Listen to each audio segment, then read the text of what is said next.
If you want to raise money for your nonprofit, you have to stop leading with data. I know, it sounds counterintuitive, and don't get me wrong, data is important and has its place. But here is the psychological reality of fundraising. Data does not inspire people to action. Emotion inspires people to action. Data is just the proof that we use to justify the emotional decision that we already made. And now I offer some ironically timed data to drive my point home. According to research from Stanford University, stories are remembered up to 22 times more than facts alone. And nonprofits that effectively use storytelling in their fundraising have a donor retention rate of 45% compared to just 27% for organizations that don't, according to data shared by Memory Fox. All that means is if you want to turn passive supporters into active donors, you need a storytelling system. So today I'm going to break down the exact 4 story categories every nonprofit needs to be telling, and I'll show you what they are, what they do, and give you real life examples of each so that you can start using them today. And to help you think through different fundraising strategies beyond this, where you can use your storytelling, I have a free fundraising starter guide to share with you, and you can just comment guide below and I'll send you the link where you can download it. All right, let's look at story category number 1. So the first category is why stories. And these are the stories that explain exactly what your community is facing and why your work matters right now. These are critical stories because they are where you establish the stakes and why someone should care at all. And if people don't understand the problem, they're not going to want to help fund the solution. So what do why stories look like? This category usually includes things like stories about the specific people or environments impacted by the issue that your organization is tackling. It could be stories that explain the root cause of the problem you're tackling, what's behind it. Stories that illustrate the real-world consequences of doing nothing. But there's a big mistake you want to avoid when telling these stories, and that is talking about the issue from 10,000 feet up. For example, talking generically about food insecurity in our county. That's a concept, not a story. So instead of talking about it with a zoomed out lens, you want to make these stories specific and relatable. Here's a real world example of what that might sound like. Instead of emphasizing how 15% of the city faces food insecurity, a food pantry shares a story about a woman named Sarah. Sarah is a working parent who takes the bus an hour every day to her shift at a retail store, but after paying her rent, childcare, for transportation, she still can't afford groceries for her kids. That is a why story. It gives the donor a specific person to care about and relate to. Now, the bigger issue, food insecurity that impacts thousands of families, feels real and relatable. One quick thought here, because I know some of my viewers are in a startup or beginning stage of their nonprofit. Your organization might not have real life stories yet, or you might serve vulnerable clients whose privacy you need to respect by avoiding telling their story. That's okay. In that case, you want to focus stories on hypothetical examples or characters that illustrate the situations that those you serve might find themselves in real life, and be transparent that you're using an example to protect the dignity of those that you actually serve. Now, second, we have how stories. And these are the stories that explain what actually changes in the community as a result of your organization's work and how that work actually happens. Now, I think that this one is really important because a lot of people don't have a full sense of what it takes to run organizations or programs that make an impact. And when people don't understand how that work is done and all that goes into it, they may undervalue it and not realize that it needs funding or investment in order to succeed. So if why stories establish the problem, how stories prove that you are the right team to solve it by showing what the work entails to succeed. So how stories might include things like stories about your process leading a successful project from start to finish. It could be behind the scenes tours of your facility or your operations or your average day. It could be explainers of your unique process or approach to serving your community. It could be stories showing how your organization's interventions improved someone's life. And these are especially great because they connect the how with the why. So let's take a look at what a how story might sound like in real life. Let's say you run a housing stability nonprofit. A how story isn't just saying, we prevented evictions. A how story is walking your audience through what your team did one morning to help an older adult navigate a complex 15-page housing form that they couldn't read due to failing eyesight, which ultimately kept them on track for stable housing. Again, we want to ground these in specific and personal examples when possible and appropriate. And these stories show potential donors the exact mechanism of your impact. You're making the invisible work visible. And just a quick reminder, if you want my free fundraising starter guide that talks you through multiple fundraising strategies where you might apply your storytelling, comment guide below this video. All right, so the third category is who stories. And these are really, really great at making your work feel personal to people. These are the stories about the people who make the work possible. So that could include your volunteers, your board members, your staff, and your current donors. Here's the thing a lot of people don't understand. People may love a mission or care about an issue area. But at the end of the day, most often people choose to donate when they can see and trust the people behind the work. So when you highlight the humans behind the mission, you're building that critical trust with your audience.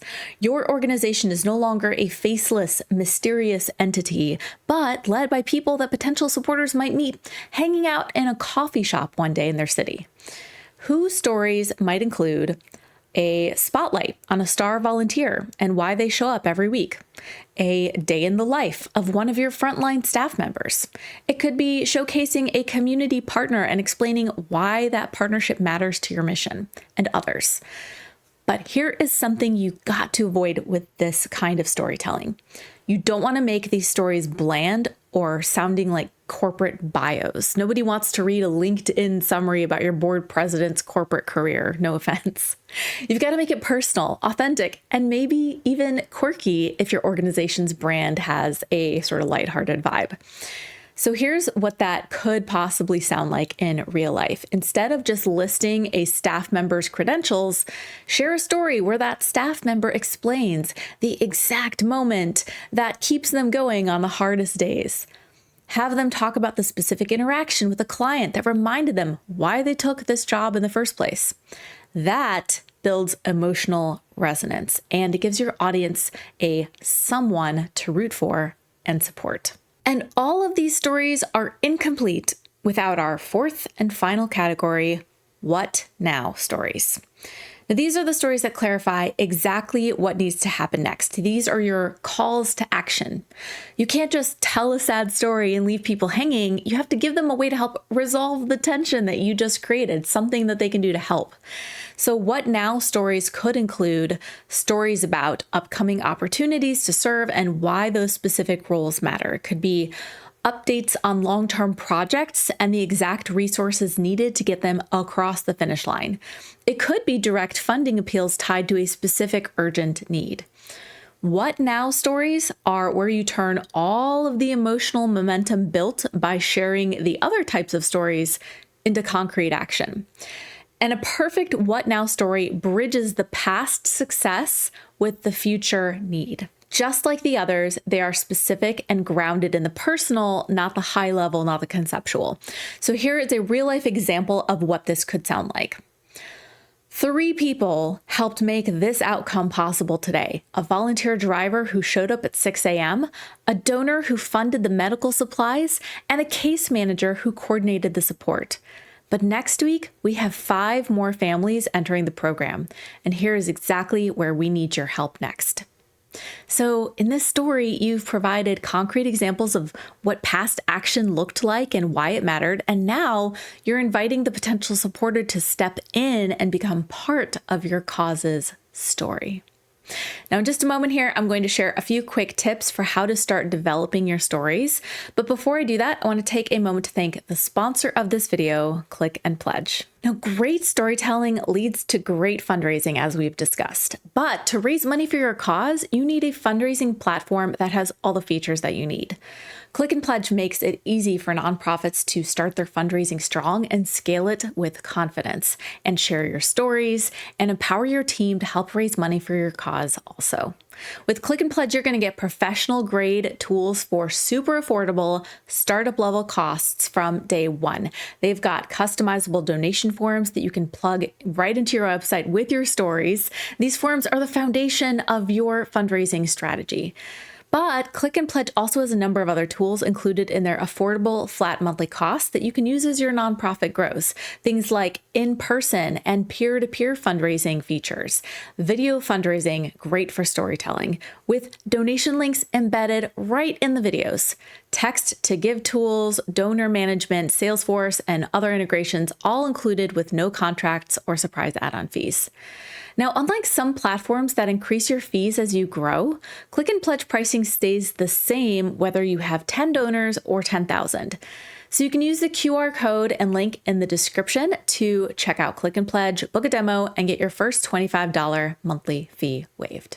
So before we wrap up, I want to give you 3 quick tips for actually gathering and writing all these stories, because I know that's usually the hardest part. The first tip, and I love this so much, and I did this in my own organization, it's to build a story bank.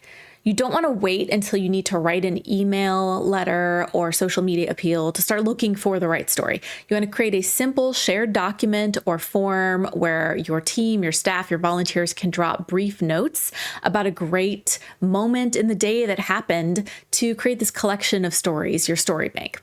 2, ask for feelings, not just facts. When you're interviewing a client or a volunteer to write a story, don't just ask what happened. Ask them, how did you feel before you found us? And how do you feel now? The transformation is in those feelings. And tip 3 is always get consent. Ethical storytelling is non-negotiable, and maintaining trust as a nonprofit, as we've talked about in so many other videos, is critical. So you want to ensure that people in your stories understand how they're going to be used and where their story is going to be shared, and give them the power to change their names or identifying details if they prefer, or to opt out entirely. Your organization and your mission are so important. You just need to translate that work into language of human connection. So I challenge you to start weaving these 4 story types into your communications and watch how your audience responds. And come back and share in the comments what you did. Don't forget, if you want more guidance on how to develop different fundraising strategies to go with your storytelling, comment guide below and I'll share the link to my free fundraising starter guide. And if you want to go deeper on how to start and grow and lead a successful nonprofit or social enterprise, make sure you are subscribed to my free weekly newsletter. You can find that link below, or changemakercafe.com. Now, once you get your storytelling approach figured out, you might want to tackle setting up some systems and processes in your organization to make the work a lot easier and less stressful. So watch this video next, where I break down the 5 systems your nonprofit needs to stop feeling like a stressful mess. I'm Amber Melanie Smith. I hope this, as always, helped you in your change-making journey. Don't forget to subscribe, and I'll see you in the next video. Bye.